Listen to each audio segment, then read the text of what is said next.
Confusion over the Liberals' so-called gun buyback. Hi, I'm Brian Lilley, political columnist with the Toronto Sun. It's been a weird couple of years as the Trudeau Liberals, now the Carney Liberals, have decided to ban hundreds and hundreds of variants of different firearms, long guns, hunting guns, duck guns, all kinds. And they've just put them all under the military assault weapons ban that they announced in May of 2020. Now, they said they were going to buy back those guns. I know, they never owned them in the first place. That's why I call it a so-called gun buyback. But they haven't even gotten to that position to be able to do anything yet. So what is going on here? Tracey Wilson is with the CCFR and joins me now to talk about this. Tracey, we had these comments from both Prime Minister Mark Carney on Ryan Jesperson's show talking about how this is a voluntary program. We had Minister Gary say, oh yeah, it's a voluntary program. But nobody would explain what that is. Do you know what that means? Yeah, I know exactly what they mean by it being voluntary. So gun owners actually have three choices. You can participate in the confiscation program, provide the government your legally acquired firearms. Now, just so folks are clear, let me pause you there. Is that what you're calling the buyback? Yes. You're calling it confiscation? Yeah, it is a confiscation program. So that you're right. They didn't sell them to us in the first place. But yeah, the buyback. They've never owned these guns, but No, they're demanding you hand them over. Yeah, I highly doubt many of them would qualify for a firearms license. But in any event, so you have three choices. You can comply with it. You can hand in your firearms to the government for destruction and hopefully get some sort of compensation for it.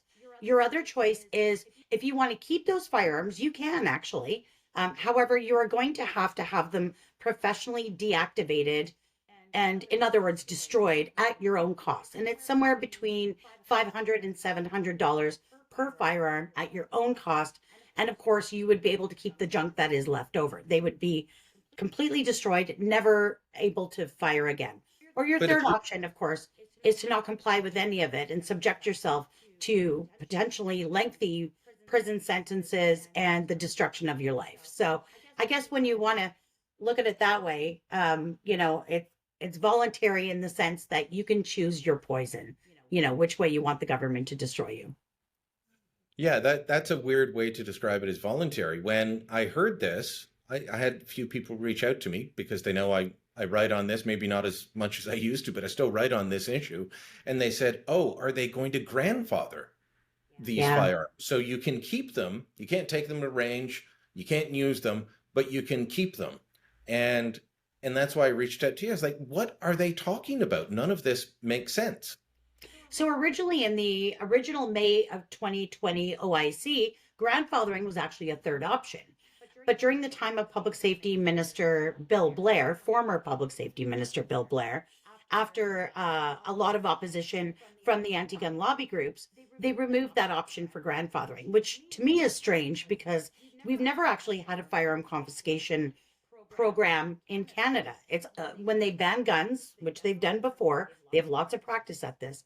They've always traditionally grandfathered them, whether it's permissive grandfathering where you are allowed to use them at the range, like a 12-6 classification, or you're just allowed to keep them. They've always done that. And of course, it costs the taxpayer nothing. And it still closes the market if that's what their intention is. So we actually presented a white paper to the Liberal government a few weeks back on grandfathering and suggesting, it as an option. I mean, when you're going to cut $100 million worth of funding to the RCMP at a time when crime is at its highest, yet spend billions of dollars collecting firearms that we've owned safely and legally for decades, if not generations, I would think that it would be a great solution to the dilemma that Mark Carney finds himself in, being stuck with Justin Trudeau's gun ban. But it's been wholly rejected, and they say they are going full steam ahead with this. So taxpayers should know that they are going to be spending an enormous amount of money. And of course, none of the firearms that are used in crime by criminals, the illegal smuggled guns, are going to be affected by this at all. Yeah, I was just looking at the shooting stats here in Toronto, up 160% over the last decade.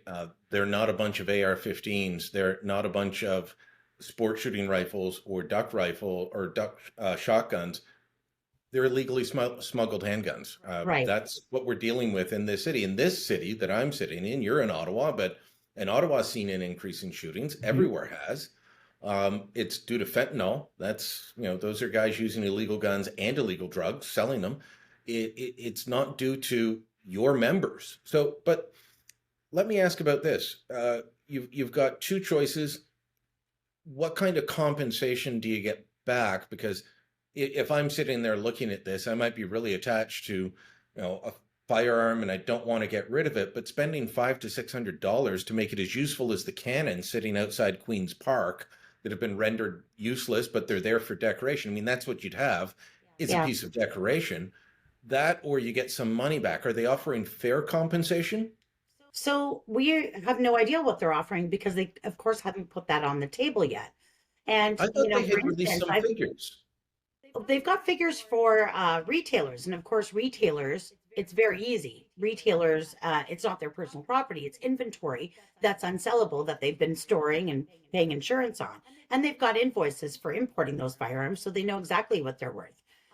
However, the firearms that are owned personally, I myself, I've got, I think, 14 guns that are affected by this ban, and I own two different AR-15s. One of them's worth about $750, and the other one's worth about $4,000. So there's no way to put a blanket amount on, let's say, there's 97,000 AR-15s caught up in this ban. There's no way to put a blanket amount on it. Some people would be making bank off of this, and some people would be very disappointed. So the problem with this program is when you're talking about collecting 500,000 guns at minimum across the country, and of course we don't even know how many is affected, but it's at least 500,000 guns according to import records. You're talking about a program that is going to probably take decades to complete because every single firearm is going to have to be inspected and verified by a licensed verifier to determine its value. And of course, the taxpayer purse is never going to sustain this. So I'm not sure what the idea here is with Mark Carney. He's gotten rid of a lot of other really bad Trudeau era programs, and he would do well to take a second look at this because it's going to be very divisive. It's going to fail, and it's not going to increase public safety in the least. We were told that making sure you couldn't shoot your AR-15 at the range, which is where you shoot it, would make streets safer. And of course, shootings have only gone up over the last 5 years. I gave you stats for the last 10. They've also gone up over the last 5 years. Right. Straight across the country.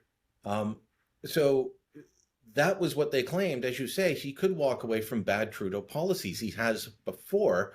There would be a hue and cry in the media, which seems incapable at most in the media, seem incapable of looking at this issue objectively. They fail to look at readily available stats.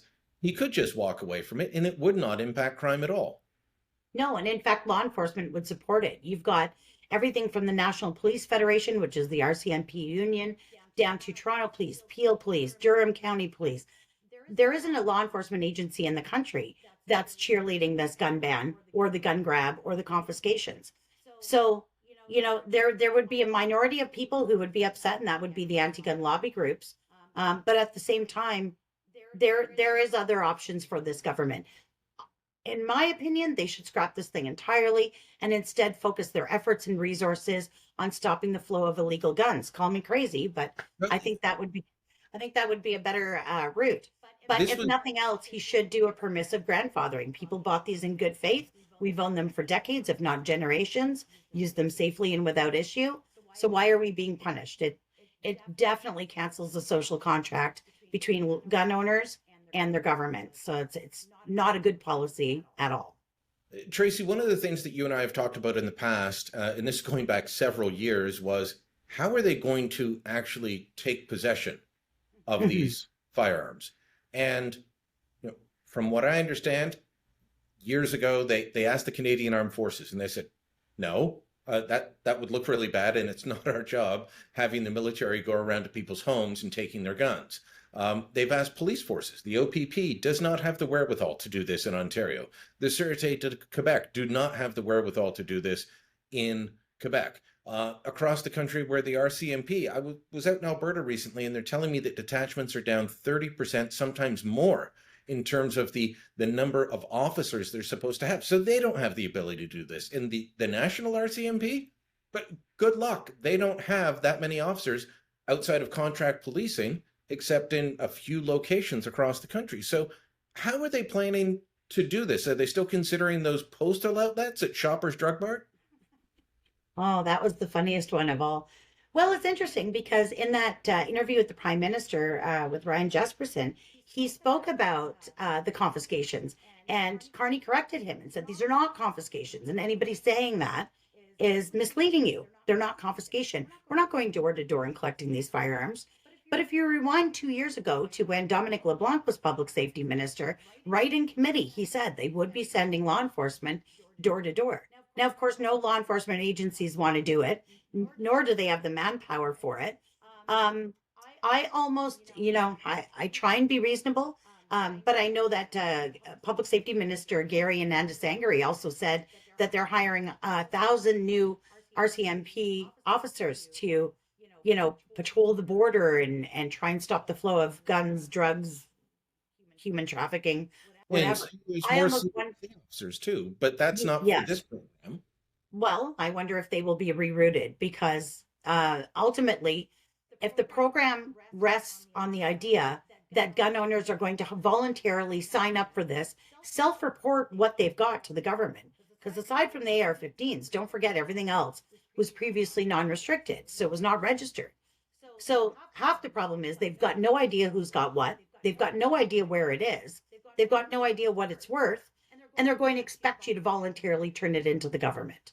So, in my estimation, the way this government seems to do things is they'll open up the program. There may be some gun owners out there who say, yeah, okay, I'm sick of sitting on these things for 5 years and not being able to use them. I'm going to turn in some of my guns, get a little bit of money so I can buy something else that I'm able to use. They'll collect a very small number of guns. They'll call it a success, and that'll be it. And everyone else will be left sitting there in possession of prohibited firearms. So, I don't know. It's a huge mess, and I really think that this government needs to take a breath and just have a look at this and see, is there not some other way that they can achieve the results that they say they want, which is better public safety. Well, let's hope that some sanity does prevail. Tracey Wilson, thanks so very much. Thanks, Brian. Well, let us know what you think in the comments down below. And remember, this program is costly. They have no way of getting the guns back, or getting the guns, period, and they don't have a plan. So I think it's time to scrap it. But you let me know in the comments down below. And make sure you share this on social media. And don't forget to subscribe to our channel.